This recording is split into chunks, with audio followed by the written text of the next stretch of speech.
الله الرحمن الرحيم الحمد لله رب العالمين والصلاة والسلام على سيد المرسلين وعلى آله وصحبه أجمعين أما بعد. میرے محترم بزرگوں، عزیزوں اور دوستوں، یہ جو مہینہ گزر رہا ہے یہ شعبان کا مہینہ ہے، اور اس کے فوراً بعد جو مہینہ آنے والا ہے بڑا ہی مقدس مہینہ، بڑا ہی محترم بشان مہینہ، جس کو ہم رمضان مبارک کا مہینہ کہتے ہیں. لیکن اس سے پہلے کا جو مہینہ شعبان کا مہینہ ہوتا ہے وہ بھی اپنی فضیلت کے اعتبار سے کچھ کم نہیں ہے.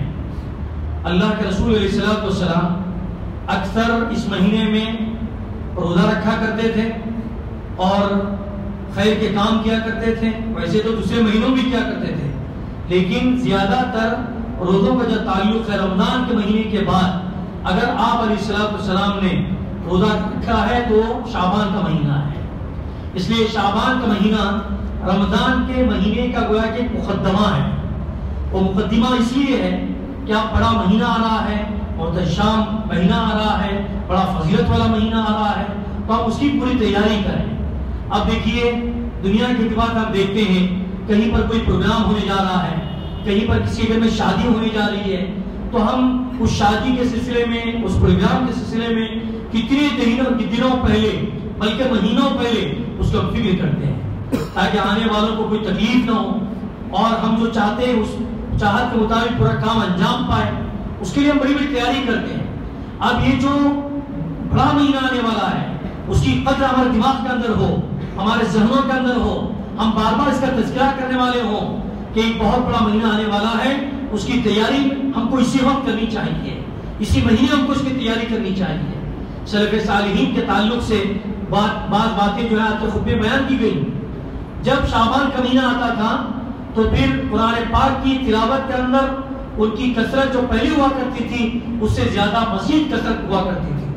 قرآن پاک کو پڑھنے میں جو محنت پہلے ہوا کرتی تھی شعبان کے مہینے میں اور زیادہ اس کا محنت کیا کرتے تھے.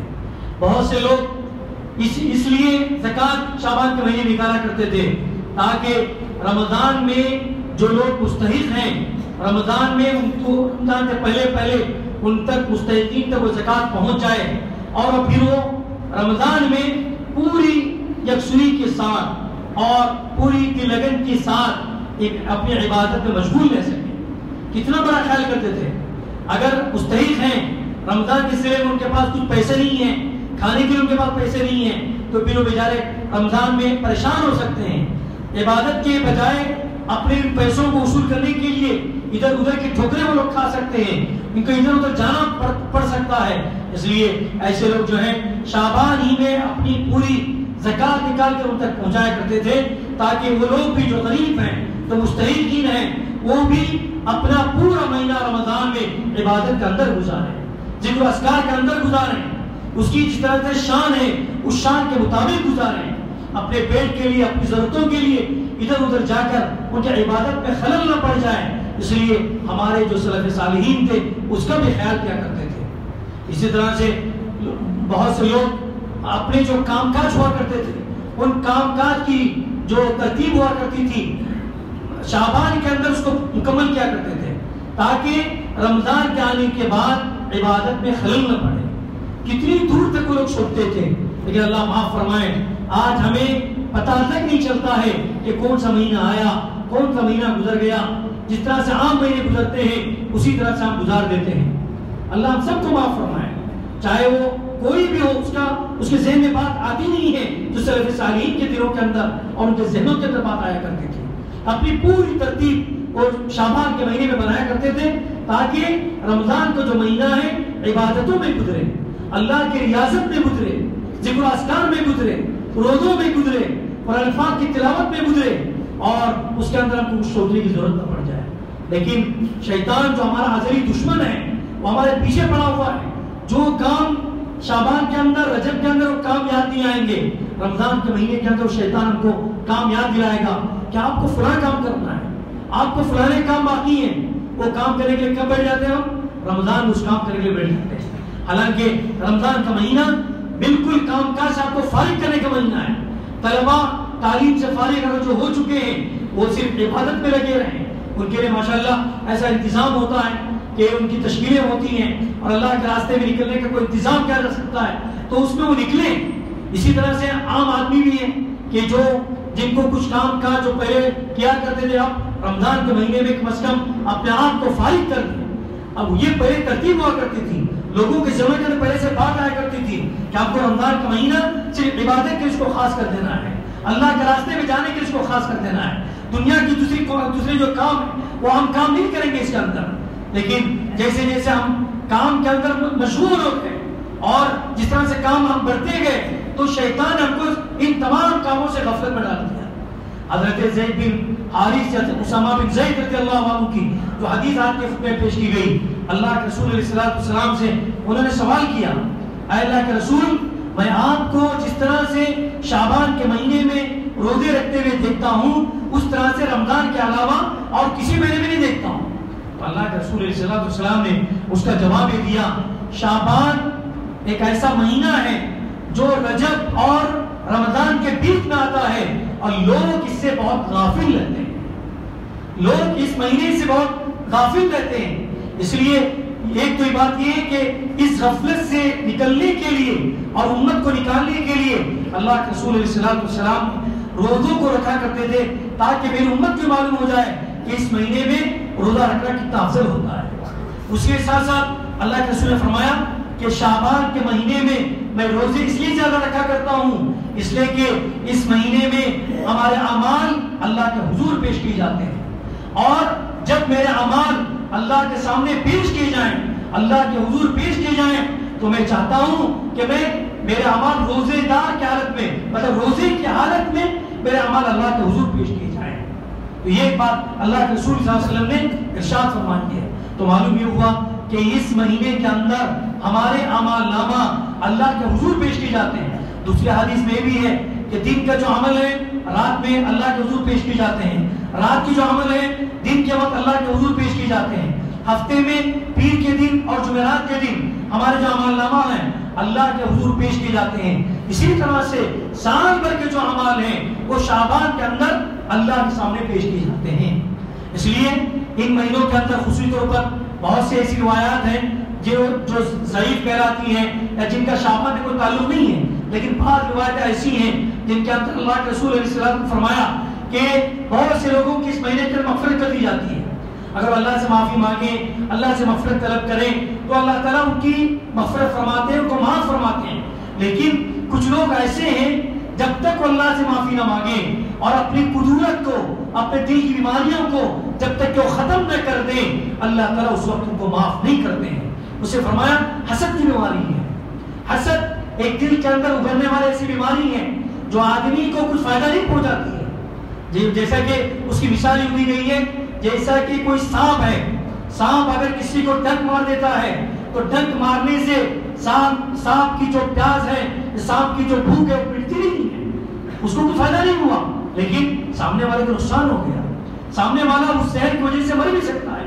تو حسد اس طرح سے چیز ہے کہ الحالقہ ہے، حالقہ میں حلق کرنے والی، قصد کرنے والی، منوانے والی، کہ کیا منواتی ہے؟ انسان کا دین کو منوا دیتی ہے۔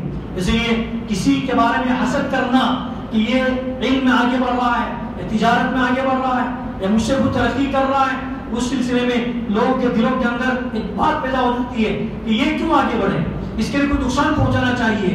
اگر نقصان پہنچانے والے کو فائدہ پہنچے نہ پہنچے اس کو نہیں دیکھتا ہے، بلکہ سامنے والے کی ترقی رک جانی چاہیے، سامنے والا کہیں پر ترقی نہ کر پائے، یہ اس کی نیت ہوتی ہے۔ اور اس کو انہیں معلوم ہے حسد کرنے والا اپنا گھر خود چلا دیتا اپنے ہاتھوں سے، دوسروں کا کوئی نقصان نہیں کرتا ہے وہ، بلکہ اپنا خود نقصان کر دیتا ہے۔ اس لیے اللہ کے رسول نے فرمایا حسد کرنے والے کی جب تک کہ وہ اپنے حسد سے توبہ نہ کرے اور معافی نہ مانگے، کتنی بھی بہت اچھی راتیں آئیں، ان راتوں میں بغیر توبہ کے اس کے گناہ معاف نہیں ہوتے ہیں۔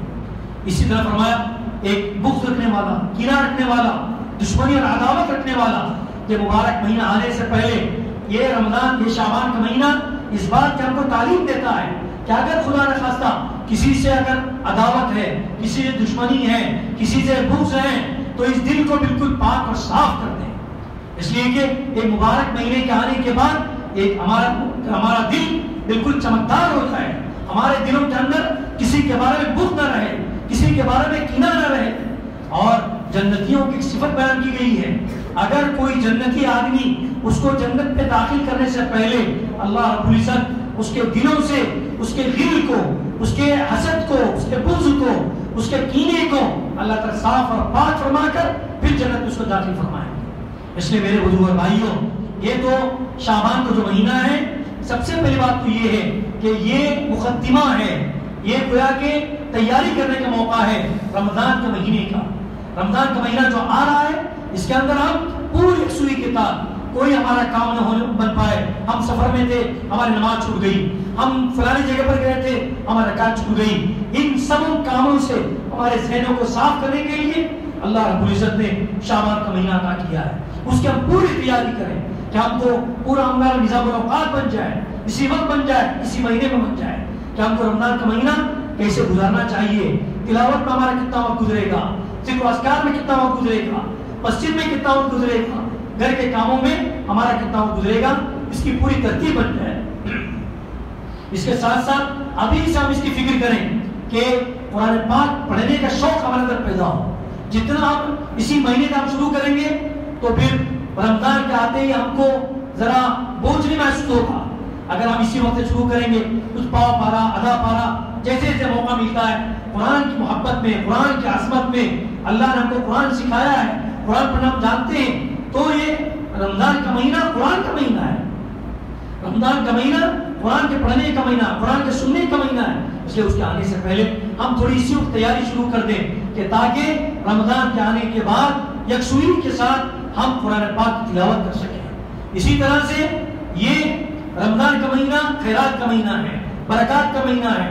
ایک تو خیرات اور برکات اللہ کی طرف نازل ہوتی ہیں، دوسری یہ کہ انسان اپنے ہاتھ میں اللہ نے جو مال دیا ہے اس مال کو اللہ کے راستے میں خرچ کرتا ہے اور لوگوں کو دیتا ہے اور ان کی ضرورتوں کو پورا کرنے کی کوشش کرتا ہے. یقیناً کرنا چاہیے، مسلمان کا حق ہے کہ اللہ نے ہمارے مالوں کے اندر ان محروم لوگوں کا بھی حصہ رکھا ہے، ان کا حصہ دینا ہمارا فرض ہے. اس کے ساتھ ساتھ اس مہینے کے اندر بھی ہم کچھ خیرات کریں، لوگوں کو دیکھیں کہ کون غریب ہے، کون مسکین ہے، کس کے گھر میں چولہا نہیں جلتا ہے یا ان کی ضرورتیں پوری نہیں ہو پاتی ہیں. ایسے لوگوں کو دیکھ کر ان کے گھروں تک خفیہ طریقے پر پہنچانے کی فکر کریں. ایسا نہیں ہے کہ بہت سے لوگ ایسے ہوتے ہیں جو ضرورت مند ہیں، ان کی ضرورتیں بہت ہیں، لیکن عزت نفس کی وجہ سے، خودداری کی وجہ سے وہ کسی کے آگے اپنا ہاتھ پھیلانا پسند نہیں کرتے، کسی کے در کے پاس جا کر اپنے آپ کو اپنے پشیمان ہونا نہیں چاہتے ہیں. اس لیے ایسے لوگوں کو تلاش کیا جائے جو لوگ اپنے گھروں میں بیٹھے ہوئے ہیں، کتنے بیمار ہیں، ان کے بیماروں کی دواؤں کی ضرورت ہے، لیکن ہم کو اس کی فکر نہیں ہوتی ہے.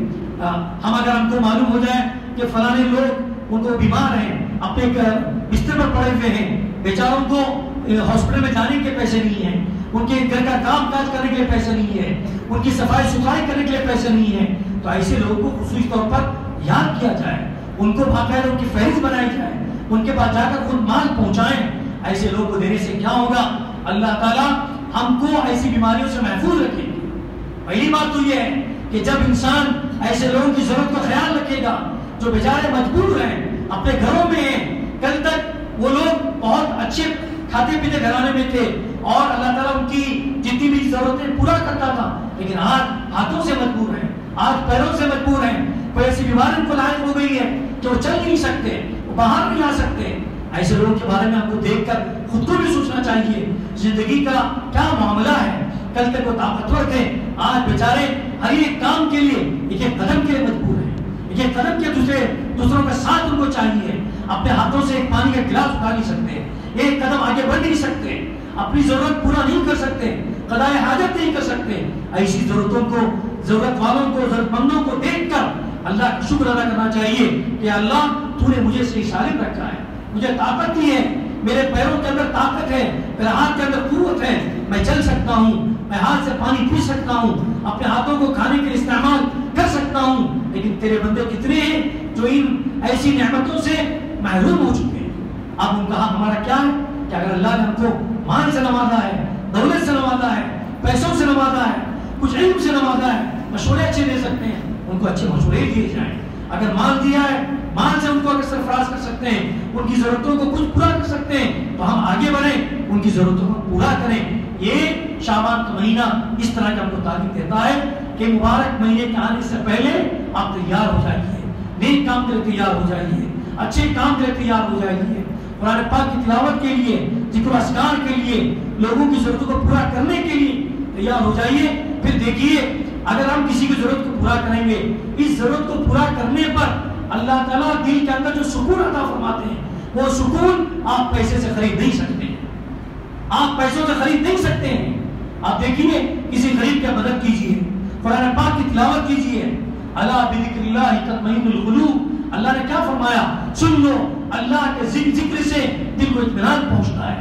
کتنے لوگ ہیں کمانے میں بہت کما رہے ہیں، پیسہ ان کے پاس موجود ہے، گھر موجود ہے، سواریاں موجود ہیں، لیکن دل کا اطمینان موجود نہیں ہے۔ اور جب دل کا اطمینان موجود نہیں ہوتا تو انسان کو وقت پر نیند نہیں لگتی ہے، انسان نرم نرم بستروں پر کروٹیں بدلتے رہتا ہے، لیکن نیند نہیں آتی ہے۔ نیند کو پیسوں سے خریدا نہیں جا سکتا، نیند اللہ کی طرف سے بہت بڑی نعمت ہے۔ اس لیے اگر ہم چاہتے ہیں کہ ہمارے دل کو سکون پہنچے، ہم چاہتے ہیں کہ ہمارے دل کو اطمینان پہنچے، تو ہم کو چاہیے کہ سب سے بڑی بات تو یہ کہ اللہ کو راضی کرنے کی کوشش کریں، ذکر و اذکار سے اللہ کو راضی کریں، نمازوں سے اللہ کو راضی کریں۔ اس سے ہم کو دل کے اندر سکون ملے گا۔ کتنے لوگ ہیں بیچارے گھروں میں رہتے ہیں، گھروں میں سکون نہیں ملتا، مسجدوں میں آتے ہیں، 2 منٹ بیٹھتے ہیں، کتنا دل کے اندر سکون پاتے ہیں وہ۔ اسے دیکھیے اللہ کے راستے میں دے کر دیکھیے، غریبوں کی مدد کر کے دیکھیے کہ کتنا سکون دلوں کے اندر ملتا ہے۔ اس لیے میرے بزرگوں اور بھائیوں، یہ جو شعبان کا جو مہینہ ہے، ہم کو اس کا احساس ہونا چاہیے، بچے کے اندر، عورت کے اندر، مرد کے اندر، گھروں کے اندر اس کا تذکرہ ہو، اس کا چرچا ہو کہ رمضان کا مہینہ آ رہا ہے۔ اس سے پہلے ہم کو سب تیاریوں سے بالکل فارغ ہو جانا چاہیے اور محنت کرنی چاہیے، قرآن پاک کو سجا کر رکھنا چاہیے، بلکہ اس کو پڑھنے کے لیے نکال کر رکھنا چاہیے، جیسے کہ ہمارے سلف صالحین کا معمول تھا کہ جو قرآن کا ہوتا تھا، قرآن نکالتے تھے، پڑھتے تھے، ذکر و اذکار کرتے تھے۔ ایسی 5 چیزیں جو گھروں کے اندر معلوم ہو کہ واقعی میں رمضان کا مبارک مہینہ آ رہا ہے، اس کا ہم کو قدر کرنی چاہیے۔ اور ایک مہمان جیسے دوسرے مہمان آتے ہیں ویسے مہمان آ کر وہ چلا جائے تو کیا مطلب رہا؟ جیسے ہمارے یہاں کسی کی شادی ہوتی ہے تو اس کے لیے کتنی انسان فکرے کرتا ہے، فلانی چاہیے، مشورے کرتا ہے اور کسی کے بعد جاتا ہے۔ تو اسی طرح سے میرے بزرگوں اور بھائیوں، رمضان کی ہم جتنی قدر کریں گے، اللہ تعالیٰ رمضان کی وجہ سے ہمارے اعمال نامے کے اندر اجر و ثواب کے اعتبار سے اضافہ فرمائیں گے اور اس کے اندر خود عطا فرمائیں گے۔ اللہ سے دعا کرتے ہیں کہ اللہ تعالیٰ مجھے بھی اور آپ کو بھی یہ جو شعبان کا مہینہ ہے اس کی بھی ہم سب کو قدر کرنے کی توفیق عطا فرمائے، اور اس سے بڑھ کر جو رمضان مبارک کا مہینہ آنے والا ہے اس کے لیے بھی اللہ سے دعائیں بھی کرتے رہیں۔ سلف صالحین کی دعا بہت مشہور ہے کہ یا اللہ رجب کے مہینے میں، شعبان کے مہینے میں تو برکت عطا فرما اور ہم کو رمضان کے مہینے تک پہنچا دے۔ کتنی بڑی بات ہے، اگر یہ پہنچانا کیوں؟ اس لیے کہ مقدس مہینہ آ رہا ہے، وہ تقدیر کی بات اللہ کے ہاتھ میں کہ موت کس کی کس وقت آئے گی، لیکن پھر بھی ایک انسان تمنا کرتا ہے، ایک آرزو کرتا ہے کہ رمضان کا مہینہ مجھے مل جائے، اس لیے کہ ایک رات اس کے اندر ہے تو ہزاروں راتوں سے بہتر ہے۔ اس رات کی تلاش کے لیے ایک انسان اللہ تعالیٰ سے جو ہے یہ اس کی درخواست بھی کرتا مانگتا بھی ہے۔ اس ہم کو بھی چاہیے کہ ہم یہ دعا کریں کہ یا اللہ یہ شعبان کا جو مہینہ، رجب کا مہینہ تو ختم ہو گیا، شعبان کا مہینہ جو ہے اللہ اس کا برکت عطا فرما اور اللہ تعالیٰ مجھے رمضان کے مہینے تک تو پہنچا دے۔ یہ دعا ہم بار بار کرتے رہیں۔ اللہ تعالیٰ مجھے بھی اور آپ کو بھی نیک اعمال کی توفیق عطا فرمائے، اور جو برائیاں ہم سے ہو رہی ہیں اللہ تعالیٰ سے ہم سب کو توبہ کرنے کی توفیق عطا فرمائے۔ وآخر دعوانا الحمدللہ رب العالمین۔ سبحان اللہ بحمدہ، سبحانک اللہم بحمدک، نشہد ان لا الہ الا انت، نستغفرک ونتوب الیک۔ سبحان ربک رب العزة عما یصفون، وسلام علی المرسلین والحمد للہ۔